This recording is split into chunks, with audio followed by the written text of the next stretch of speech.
Welcome back, everyone, to another season of high school football action here at the Sun Media Group. We're here for Tailgate Talk with Cal Oaks and Randy Whitehouse, as usual. And we're back to talk some football. Yeah. Let's start with... That's what we do. We're coming to you on location this year. It's a little bit of a different twist. Lewiston High School. Sure, and Lewiston High School practicing, the football team practicing behind us. We are here to talk some football. Let's start with Lewiston High School, Cal, and the KVAC, or the PTC, right, the pardon me. Right.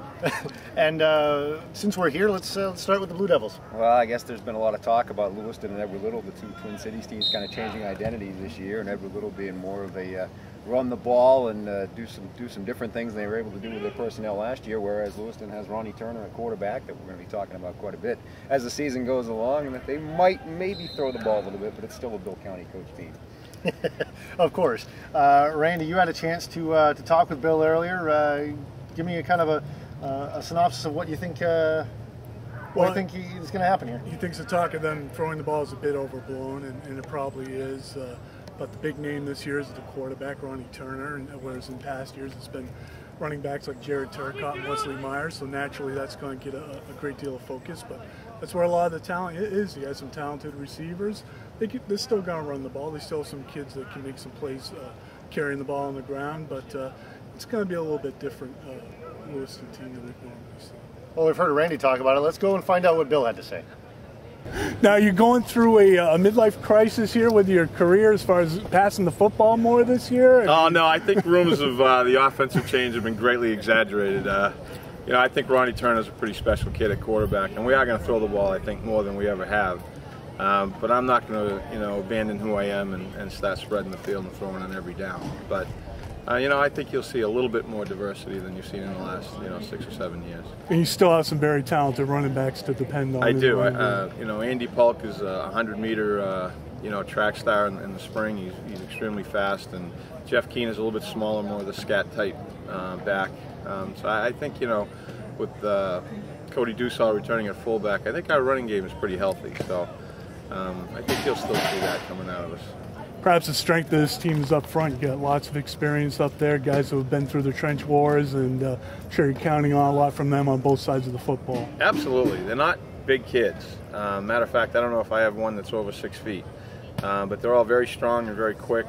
They had a great off season. They're in good shape. And we're going to rely pretty heavily on them. And again, we're not going to overpower anybody with our size. So we're going to use, our speed and our leverage and try and get to people that way. Defensively, one of the strengths of this team last year, you guys going to be able to shut teams down in the key spots, do you feel? I think we're going to do really well against the run. I think, up front, our 7 guys, the 5 guys up front, the 2 linebackers are almost all returning. We do replace almost the entire secondary. Peter Blay is the only guy that's back from that secondary, and, you lose a kid like Wes Myers and Chuck Filatra back there. That hurts a little bit. So I think that's our concern. That's where we're spending a lot of time right now during preseason. That was, of course, head coach Bill County here at Lewiston High School. And we also had a chance to talk with his starting quarterback this year, Ronnie Turner. Let's see what he had to say. All right, we're here on Tailgate Talk with Lewiston quarterback Ronnie Turner. Ronnie, thanks for coming on.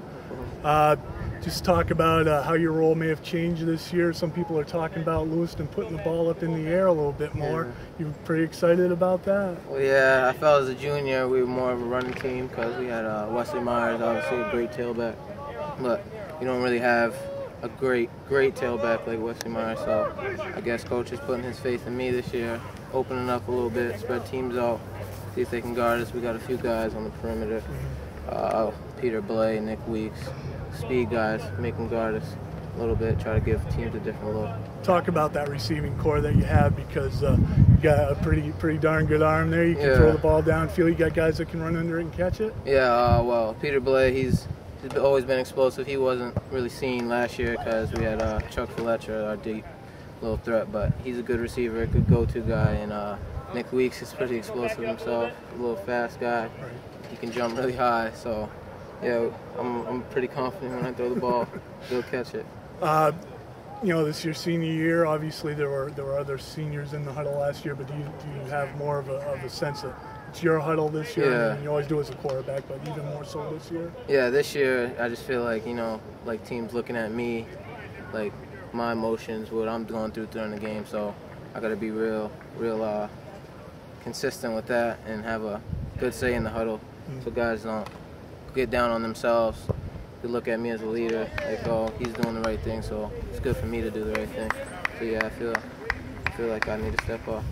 Now, I understand you were down at the BC football camp this summer and did pretty well, made their their all-star team, their elite team. Just talk about what that experience was like. It was just like, felt like it was a college game, kind of. Guys just flying around, running 4.4s. It wasn't something I was used to, but for the most part, I think I did pretty good.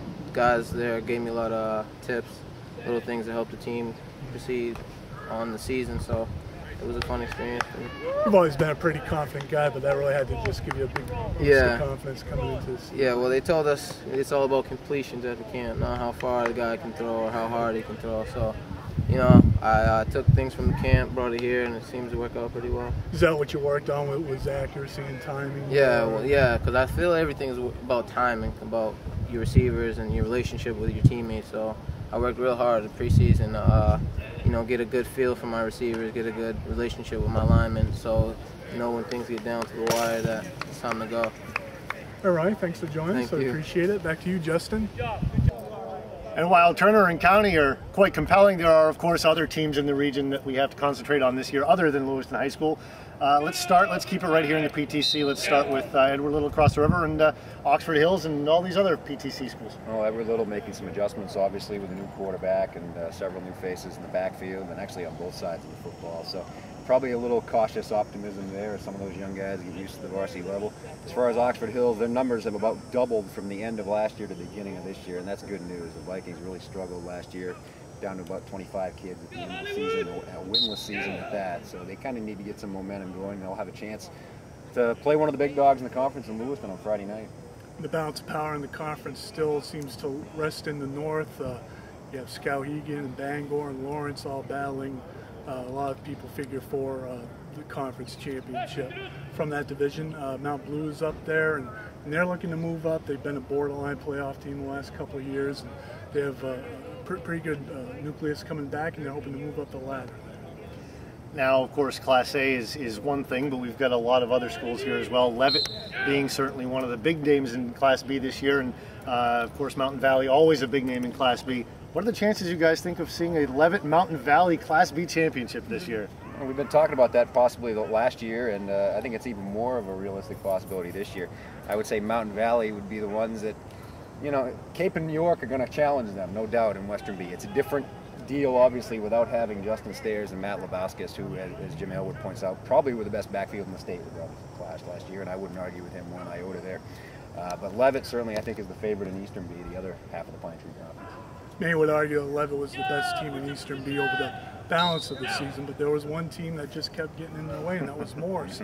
And Morse could be in their way again this year. They're the pick of a lot of observers to win the PTCB. Levitt has a great deal of strength coming back in their backfield and up front, and I know that they have a little bit of a chip on their shoulder, feeling like they have a little something to prove.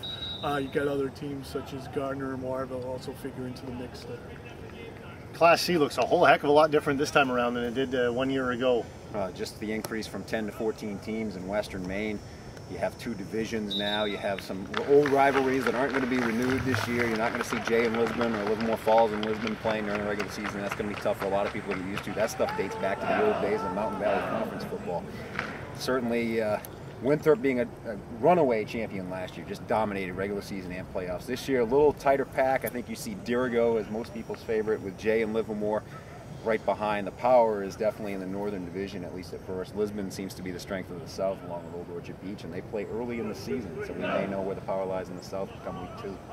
It's going to be interesting to see how things break down. You have the more established programs in the north, the newer programs to the south, but also most of the larger schools to the south, and be interesting to see how things develop, not just this year, but over time between those two divisions. I was going to say, potentially the South will become the stronger division as time goes on because of, as you said, the student population, and there's issues in the North, like schools that may have to consolidate. You see Madison and Carrabeck have formed a cooperative team this year. So.